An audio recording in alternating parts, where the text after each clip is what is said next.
Good morning, good afternoon, good evening, depending on which time zone you are in.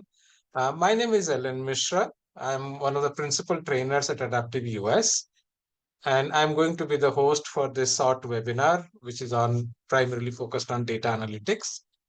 Some of you might have heard me in other webinars. I've been talking on IIB webinars quite a few times. We do these webinars very regularly, almost twice a month. I also have the good fortune of teaching, training about 10,000 business analysts around the world, of whom about 2,300 are now IIB certified, which I would believe is a world record because, to my knowledge, I haven't seen any other trainer who has got so many students IIB certified. I also happen to be the first BA in the world to complete all 7 IIB certifications.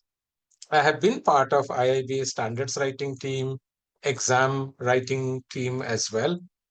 So the current BA standard that you see, you'll find my name in the reviewer thing.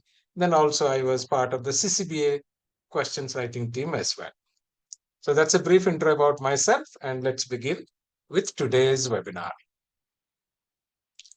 I have unmuted all of you, so if you have to ask me any question, you can always unmute yourself and ask me. You don't have to hold it till the end of the webinar. Okay. So just a quick note, where are you joining from? Some people must be from US, I would believe so. That's where we get most of our webinar participants. Sabrina, where are you joining from? I'm from Victoria, British Columbia. Okay. US, but not in the US. Okay. Alejandro, I think I got the name right. I know the name Alejandro. Hello. Alejandro, are you a fast learner as well? Because I remember a person with the same name. Just checking. I don't think that we have met before, but yeah, actually, I'm a fast learner. Okay, no worries. Jason, where are you from? I am from Colombia, but actually, I'm living in Peru right now. It's very nice. So somebody from South America. That's very, very nice. Okay. Jason, where are you from? Jason is not replying. Bob, Robert, maybe I made an abbreviation. Sana, Yes, hello, I'm from France, Paris. oh, France. Okay, very Yeah. good. Paris or some other city? Paris. Paris? Oh, okay. I've been to Paris. I lived in Germany for a little while, for No. about a year. So I got an opportunity to see France, Netherlands, Switzerland, Germany, all 4 countries during that time. Good. Okay. So I'm glad we have people from Europe. I believe we must have people from North America. There's somebody from South America as well. Anybody from Asia? Nobody from Asia this time? It's okay. No worries. But usually some people from Asia also join. Sometimes people from New Zealand also join. I really get worried because it's too late for them. But some people are night owls, so they're there alive. Okay. Excuse me, why I can't write a message in the chat? It's Oh, okay. I don't. Chat you cannot write, but you Okay. can write it in the Q&A. There is a Yeah. Q&A thing. You can write it in the Q&A. All I'll right. pick it up from there. Okay. Q&A I can also see. Okay. Good. Okay, so let me again congratulate all of you and thank you for taking time out and joining us at this webinar. And I always believe people who learn, they lead. It's as simple as that. People who stop learning, they usually stop progressing. And I usually take all my certification courses as a path to learn something new. And I have personally experienced, even if I have worked for so long, uh, every time I read a new guide, new standard, I am learning something new, which is what I like. Okay, so here is one advice I think many often you might have heard from investment perspective. How many of you have heard this advice? Don't put all your eggs into one basket. Have you heard this advice? Yeah, Steven says yes. Mostly no. What does this actually mean? It means that if you focus just on one thing, it's possible that one thing doesn't do very well and you run into trouble. And especially with the world, the way things are moving, we can't predict how things will move in the future. How many of you have started using generative AI tools to do your work? Some of you are using, or none of you are using? I would believe so. Gen AI has been around for a year, year and a half now. No.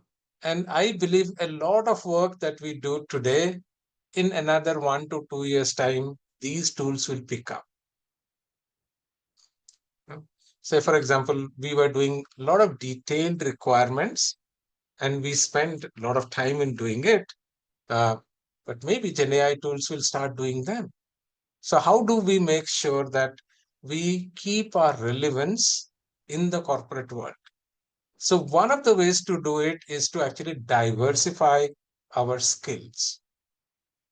And if you see in the world of business analysis, there are two skills that most people focus on. No? So I would say if I put the skills here, I'd kind of draw a smart art here and put it into some kind of a relationship graph. Maybe this one would be a good one. Yeah. So if I take a look at BA as a broad area, so you have typically these many areas. So if we look at BA here in the center, you have one stream going into requirements analysis. How many of you are familiar with something called BABOK? Are you familiar with something called BABOK? Yeah, Steven says yes. Okay. Anybody else who is familiar with BABOK? Nobody else. I'd be surprised. Okay. Says yes. Anna also says yes. Yeah, many of you might be familiar with Babok, and we, as a community, we have been propagating Babok for a very long time. And a lot of people get to hear about Babok, even if they might not have studied Babok in formal terms. But that's, if you look at it, it's primarily a requirements analysis guide. Okay, so this is one type of business analysis a BMA perform. The second type of data analysis you may do is related to data side. The third one could be product side. The fourth one could be cybersecurity. So these are interesting extensions to what we business analysts do. So even if we can extend our capability to one more area, we may be able to contribute more to our company. And the company sees more value because you can not only do requirements analysis, you can also participate in data analytics projects or cybersecurity projects or product management projects. You can do multiple things. And the good part is a lot of things that you do in all these areas are also common. Things like stakeholder management, requirements elicitation, conflict management, they are not going to go away just because you move from requirements analysis to data analytics. So there's a lot of commonality that we can leverage. At the same time, we may be able to find newer opportunities that the companies may be looking at. And if you see, data has been in focus for quite some time. So you hear these terms like data is the new oil. Okay, how many of you have heard that term called data is the new oil? Have you heard this term called data is the new oil? Which means, like the way oil drove economy in the world, if oil was not there, think for a minute, you do not have gasoline. How the world will look like? Alejandro, suppose we don't have gasoline in the world. How the world will look like? Nobody can move. No, you won't have cars, you won't have buses, trucks. So in that case, what happens to the economy when oil isn't available? what will happen to the economy? You can unmute yourself. Yeah, the economy will stop, will drop. I don't know, will stank, will be Yeah, stuck. yeah. So we will not be able to move, and oil actually propelled our economy quite a lot. No, for about last 100 years, oil has been pushing up the economy quite a lot. And this is what people are believing about data as well. So they are believing that data is going to be so very important to businesses and economy that by leveraging data, businesses can do a lot more. They can understand the patterns that is happening in the society, in their products, and there's so much visibility into what can happen, what is happening. That's how the role of data has come in. And we always had data analysis as a practice, but something interesting has happened is the ability to capture data. It has gone up significantly. So anyone who has been part of this software ecosystem for say 10, 15 years, 20 years, anybody here, or all of you are much, much younger? All of you are very young. Okay. So let me tell you something. Like if I look back, I started my technology background work in the year 1992. So it's almost like how many years now? 34 years. Okay. So, and I became a business analyst in 1996. So it's almost like 30 years into business analysis. The data that we captured in those days were practically human input data. And obviously, we are not very good at capturing data as humans. We get tired. No, how much data can I enter myself? Then something interesting happened. Okay. Something interesting happened in terms of internet coming into picture. Okay. I think I have shown you the agenda. Don't worry so much. I'll talk about what I was talking. For this webinar, the agenda is very simple. How do you expand your skills into the data side? Or if you want to become a full-time data professional, what should you do? Some of you may like data quite a lot, and you may decide to get into full-time data role. Or others who are doing other kind of business analysis work, but still want to be very proficient with data as an add-on skill. Okay. Again, very interesting thing for you. There's a great bonus that I am going to give you at the end of the webinar. So just hold on till we complete the webinar. Okay, so this is what I was saying. No, if you look at it, the data skills is growing much more rapidly compared to other skills. Like if you say requirements analysis, it's a fairly stable stream now. People have been doing requirements analysis for 50, 60 years. The method is kind of well known. We have Babok guide, and people are generally stable in that particular spectrum.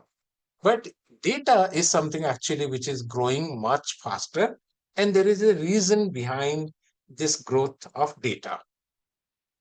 Couple of things. One, as I said, we were doing human data entry, which is very slow, very expensive. Then something called internet came, probably about 25 years back, and the search engine started capturing a lot of data. Like say, for example, I can show you some analytics from our company website data, and this is all captured by Google. We don't do anything like that. No. So you can actually see how Google is capturing our website data, what is the performance. It can give you some insights as well now. Google has come up with something called insights, which they have populated now. So it's telling us like what is working, what is not working. All this data is being captured by Google, Yahoo, so many people, Amazon. Everybody is trying to capture the data that you are using whenever you are navigating through websites. I think now ChatGPT also will start doing the same thing. So that is one major evolution happened. Then we have these mobile devices, and the mobile revolution came probably 20 years back, which also started capturing a lot of location data, like where does Sana travel to in the morning. So your mobile device will know because the mobile device is always with you. Then we also came up with another line of products or technology, which is what is called IoT, which is called Internet of Things. So this is where the small devices started capturing data from plant, machinery, from wherever you want to capture data. It can capture a lot of data and feed it to the system. This is how the quantum of data increased dramatically. And obviously, as the quantum of data increased tremendously, companies wanted to leverage the data that they have or they can get from internet. Either you are capturing or somebody else is capturing on the internet. So something more interesting happened. Till the time we were capturing data, mostly we captured transactional data. And in the transactional data, we captured date. So for example, I've put a date here saying 22nd October 2025. Something interesting some people developed, and what they understood is they can expand this data from one single data to multiple elements. So from the data, we can determine the year of the data, a date, the month of the date, the quarter of the date, the week number. Is it a weekday? Is it a weekend? Is it a special day? So we can actually figure out a lot of extra information from this data alone. So like it's expanding the data that we already have in the system. Similarly, if you take just a location and we capture the city name, for example, as Seattle, then we can actually create additional data like Seattle belongs to state Washington, it belongs to USA, it belongs to North America. All this hierarchy we can build. And what is the benefit of creating such kind of hierarchy and additional data? What is the benefit of doing so?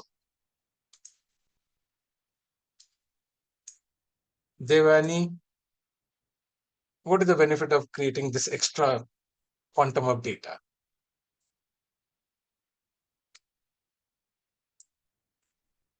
Very hard to answer.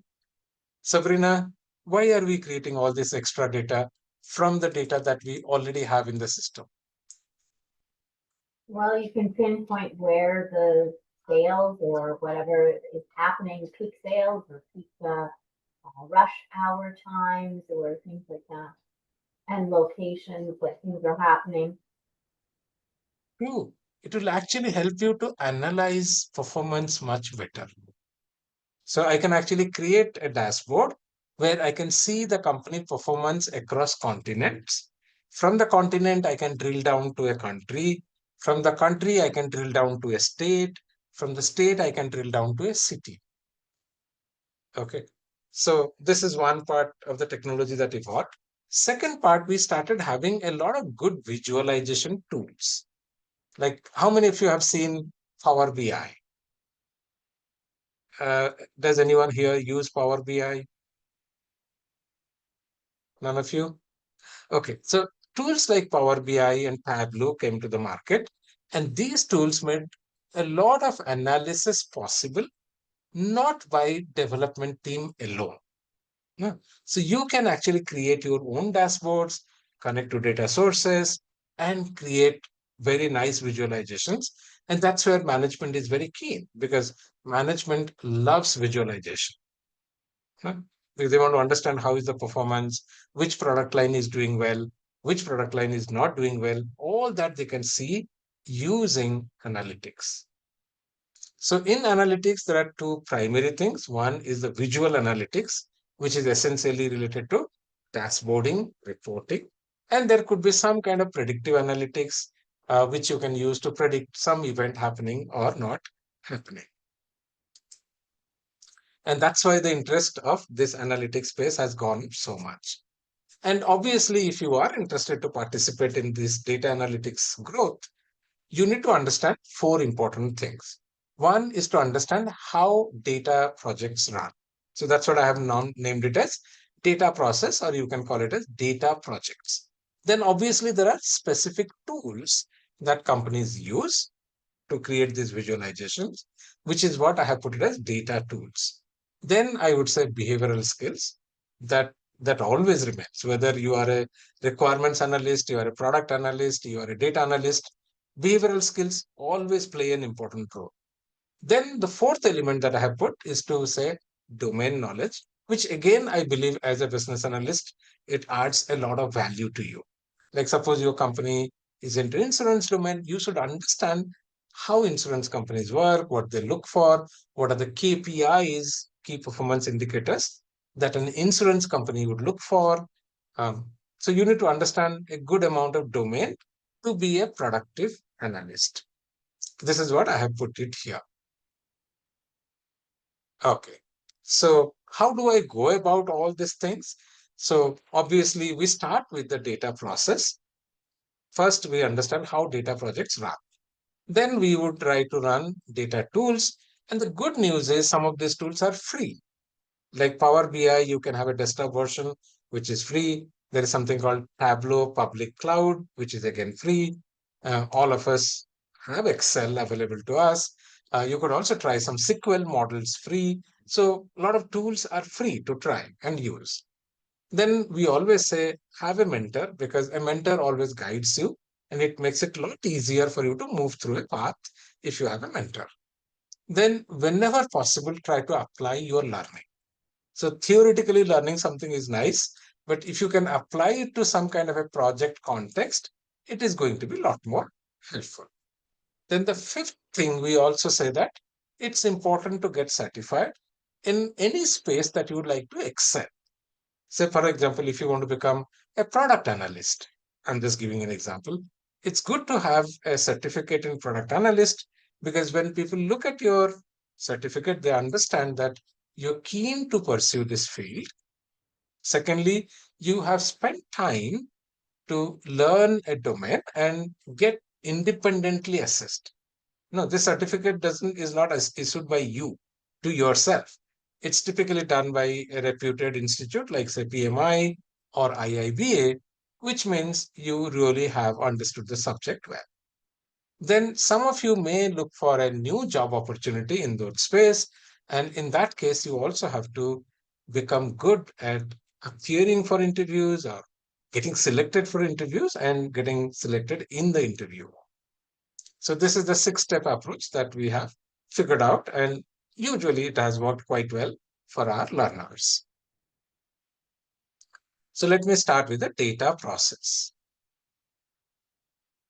So for the data process, there are many guidebooks that you will find in the market, and it is not the only guidebook available for you. But since we are aligned to IIBA largely, so we follow the guidebook given by IIBA, which is called Guide to Business Data Analytics. Okay. And in that guide, there is a 6-step process that is mentioned, which is what is mentioned here. But I do have a slightly better mind map for this. And I will be sharing this presentation with you. So don't worry, don't have to make any notes. But this second step also shows you like the first thing is to understand the problem or research that you're trying to do. Say, for example, what is it that your top management would like to see in the dashboard? So first thing you have to determine that. And obviously, once you get to see that, like say, for example, I, as the head of marketing at Adaptive, I look for certain data on a daily basis. So what I have done is I have used multiple tools. One of the tools that I use is Google Analytics, which is what I was showing you.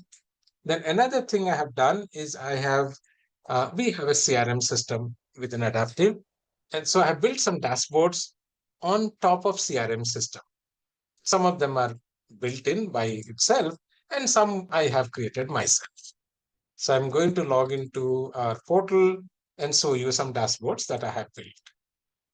But the good part about HubSpot is it has built-in ability to build dashboards. So I don't have to really make too much of a effort to build dashboards. Like, so for example, this is a standard dashboard given in Thinkific, in HubSpot, but I have created something for myself, which I call it as daily performance report. And if you observe this, what am I capturing here?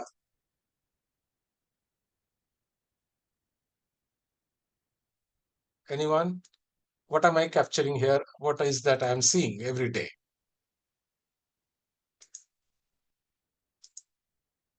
Can't make out? It's not very hard. Try. It's number of contacts created every day. Why am I so keen to find this data or observe this data? What is the reason?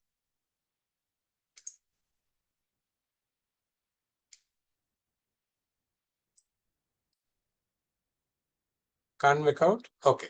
See, as a company, we must generate enough leads. If we don't generate enough leads, what will happen? What will happen to the business? We won't have enough sales. Correct. So if you don't have enough leads, you will not have enough sales.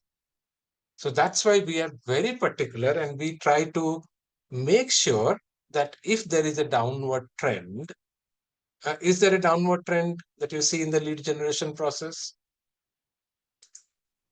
Yes or no? It is indeed going a little bit down. No, if you observe. So it's a warning signal for us that something is not going right. Take action. If you don't take action, maybe immediate revenue is not impacted because immediate revenue is coming from previous leads. So you may not see an impact on monthly revenue at this time, but you will see the impact in a quarter's time. So which is why we are thinking of creating some promotions or additional material, whatever possible to make sure that our leads flow remains healthy. And this is how we run the marketing campaigns and marketing activities. So this is all part of your visual analytics. Okay. So we track a lot of other data as well. You can see how many views are there on the website, how many form submissions are happening, which are the key pages that are doing well, all this kind of things, form submission totals, monthly contacts created. Okay, so all this data, like you can see here, some month we have got humongous leads, but that's because probably we did an adjustment entry because sometimes we have systems where we are capturing leads, but they are not coming to the CRM, which is not a good thing. But it happens in business. Like I think yesterday or day before, I figured out that we had one webinar portal on which there are about 900 leads which have come over the last 2 or 3 years. But whether that data has flown into the CRM is something I was not sure. So I've asked my business analysis team to figure that out. That are these leads flowing into our system? Because maybe they're there, but they are not flowing into your sequence. Okay. So this is what we call identify research questions. Obviously, once you have some questions in your mind, like say, for example, the research question for me could be, what is the trend of lead generation over the years? That's a question that I want to answer. And obviously, I have to figure out the data. Where is it available? So fortunately for us, there is a CRM system. It's available. And maybe some other data.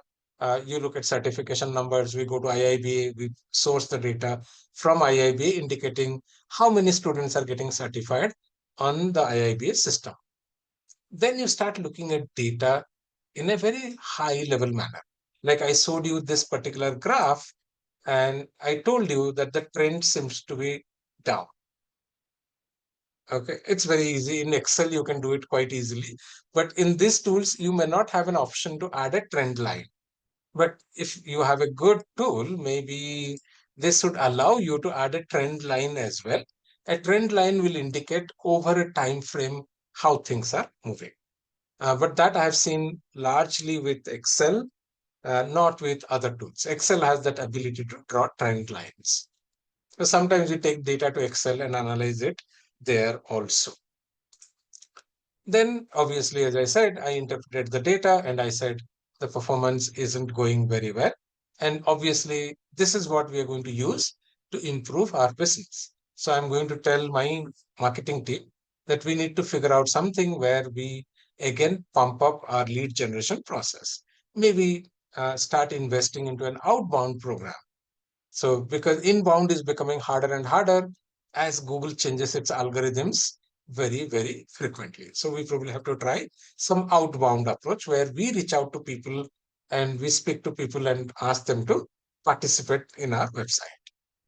And obviously, there is one last knowledge area, which is talking about how do you make analytics a company culture, that people believe in data, they invest in data, they invest into data analytics, which is what is considered as number 6 knowledge area. Then let's take a look at data tools, and which are very popular data tools in the market. So we go back to the very original data analytics tool, which is Excel. Are you guys still using Excel as your data analytics tool? Many of you still may be using, and it's an amazing tool. For individual use, it's quite nice, but usually it doesn't scale very well to the enterprise need. So for the enterprise need, you could look at something called SQL, which has been there for many, many years. Power BI, as I was speaking, and Tableau. Power BI and Tableau are relatively more recent tools compared to SQL. You can do a lot of analysis using SQL as well, but it's a bit more complicated, more like a programming language. It's not like a visual interface. Whereas Power BI and Tableau are a lot more visual interface. And we cover all these tools as part of one of our course, what we call the Data Analytics Bootcamp. And you can join individual sessions as well. If you just want to learn Power BI, you can join the Power BI session as well. Then, as I have been saying, it's always important to have a mentor, because the mentor can speed up your learning journey by 6 months to 1 year. So it would have taken you 6 months to 1 year longer if you try to do everything on your own.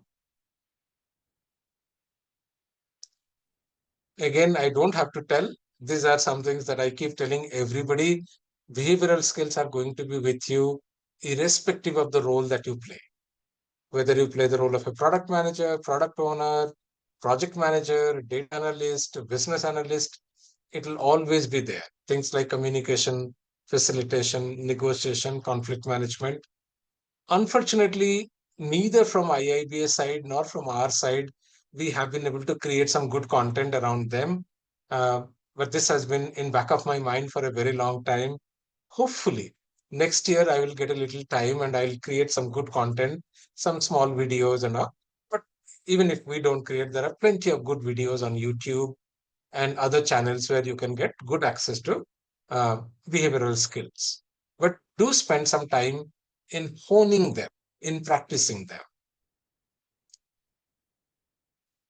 Again, as I said, domain skills matter. And a lot of times people will say domain skills don't matter, like that they will say, but it's not true. I'm not saying you have to become a domain expert. That is not expected, but at least be domain aware. That means what kind of terms and terminology is used in a domain? What are the key processes that every domain executes? So start learning a little bit more about them. And in this regard, I would always recommend you to take a look at one document called APQC PCF. You may write it down. APQC, 4 letters, then PCF, Process Classification Framework. I have been using APQC PCF maybe for 15, 20 years, and it's an amazingly well-written guide for anybody to understand what happens within an enterprise. That's a very, very nice document, and it's free as well. So you don't have to pay any money to get access to APQC PCF. Again and again, as I say, everything that we learn, we should try to apply that knowledge at work. So only when you start applying, you start seeing the challenges and you start getting better at those activities. Some of the things that you could do is to shadow data analysts. So in your company, if you have other data analysts, go and see what they're doing.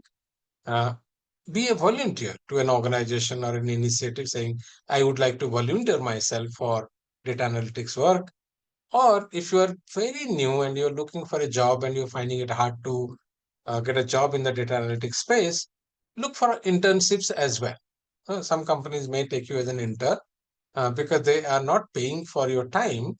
So they may give you an opportunity to learn. Again, as I said, it's important that we get ourselves certified. There are many benefits of getting certified. One, it's an independent validation of your knowledge, which is what I said. And usually when companies look for hiring new data analysts, they look for people who are already certified, because for them, it's an assurance that you know the subject reasonably well. And in fact, I have copied the source from IIBA, and it says that if you are CBDA certified, which is an IIBA certification on data analytics, you are likely to get 13% higher salary. That's a good number. Okay, it's like almost getting 1 month of extra salary every year. Maybe not 1 month, 1.5 month. Okay. Then the next part we would always say is to understand how to apply for a data analytics role, how to get through the interview. This is what we call it as mastering the job selection process. And one of the first things that you must do is to update your CV. So write a good professional resume, spend some time. There are good tools available for you to create a clean looking resume. Update your LinkedIn profile, add all the experience that you have. Because a lot of recruiters today look at LinkedIn profile for hiring. So it's probably world's largest resume database. No, there is no resume database which is larger than LinkedIn. And I believe there are about 700 million resumes on LinkedIn itself. Just, just amazing number. And I would also recommend most of you to participate in LinkedIn groups, because a lot of people are observing those groups. So if they find that you are contributing something nicely to the group, they may talk to you. If they have an opening opportunity, they may reach out to you. And that's a great way to get selected. Then we also teach our learners how to clear an interview properly. So we have something called like a proactive leading process, so that you lead the interview rather than the interviewer leading the interview. So that's a technique that works wonders. And we teach that technique in our interview preparation process. What else you should do before you hit an interview room or discussion room. Then I will show you a little bit about what we do as a company. So we are essentially affiliated to IIBA. So we provide all 7 IIBA certification programs. We also have 2 boot camps. So one boot camp is on requirements analysis. One boot camp is on data analytics. So these are the 2 boot camps. And obviously, we have helped so many business analysts around the world to get IIBA certified, find better jobs, better roles, better salary as well.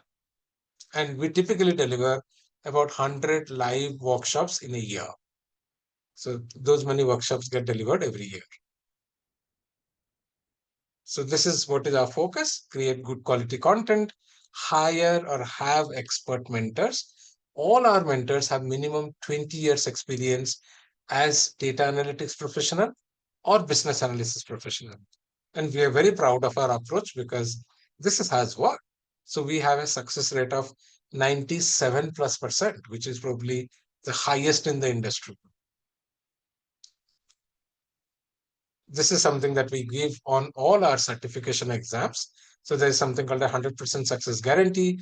As part of that, you get 2 free retakes if you are appearing for any of the IIBA certifications and you have taken the live training. Our sessions are guaranteed to run, and we do have a money back policy as well. So these are the kind of mentors that you meet at Adaptive. You saw me in this session. Victoria happens to be the vice chair for IIBA. Again, an amazing trainer, amazing business analyst as well. Bindu heads IIBA Europe. That's again a very senior position in the IIBA hierarchy. Laura was a former regional director for IIBA Central Americas, and she's also a long-time business analyst. Tom has been very passionate about data, and most of our data sessions are run by Tom. And then Olivia also is a very senior BA, and she also sometimes takes some of our data courses as well. Most of the data courses are probably taken by myself, Tom, and Olivia. But the requirements analysis is typically taken by all other than Tom. Tom typically doesn't want to take requirements analysis. he prefers to take the data side of the story. So this is some offer that I wanted to tell you. Right now, you have 50% off on our data analytics skills program. So instead of $1,600, you can buy it at $800, which is what I showed you in the beginning of the webinar. We also have $300 off on our CBDA Ultimate Plan.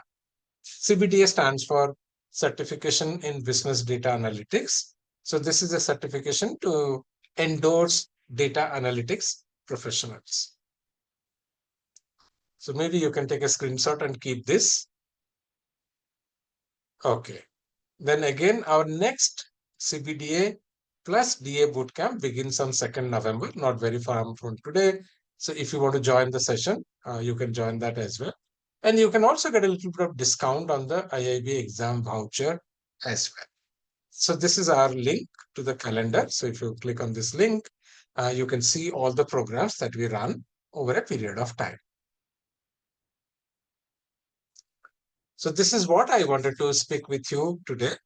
And I would be happy to take any of your questions at this point in time. I still have 15 minutes, which I think I can answer a few questions from all of you. Any question from anyone? What is the data skills? What does that include? I'm not hearing you very well. Can you please I'll put write it it in? and Might be easier because sometimes the microphone may not be I may not be receiving it very well, possibly. Put it in the chat, not the chat, Q&A, I will answer. Anybody else? Any other question?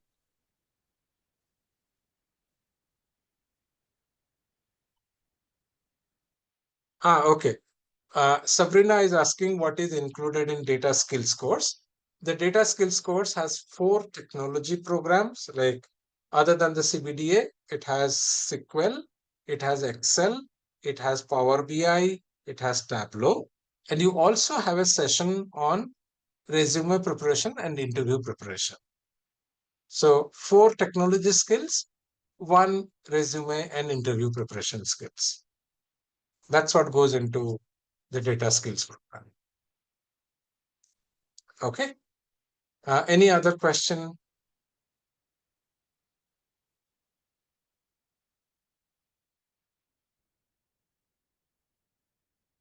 All good? No questions? Okay. I think one more question has come in. Let me see. How long is this course? Usually it takes 3 to 4 months to complete the course. We don't run it in a very rushed manner because we believe you need to have time to assimilate the concepts that we teach. So usually we take 3 to 4 months to complete the data skills course. It's not very rapid course, not like a 3-day program. It's not like that. No? Okay, Sana says, thank you. Have a nice day. I wish Sana also a very nice day. Any other question, anybody else? All good? Okay. Thank you so much for joining us today. It's always a pleasure to meet new business analysts around the world. And I hope to see all of you certified, trained, and find better roles for yourself. Those of you who would like to connect with me on LinkedIn, you can go and search for LN Mishra. That's my name. And CBAP. If you put that much, you should find me on LinkedIn. Okay. Thank you all and have a lovely day. Bye-bye.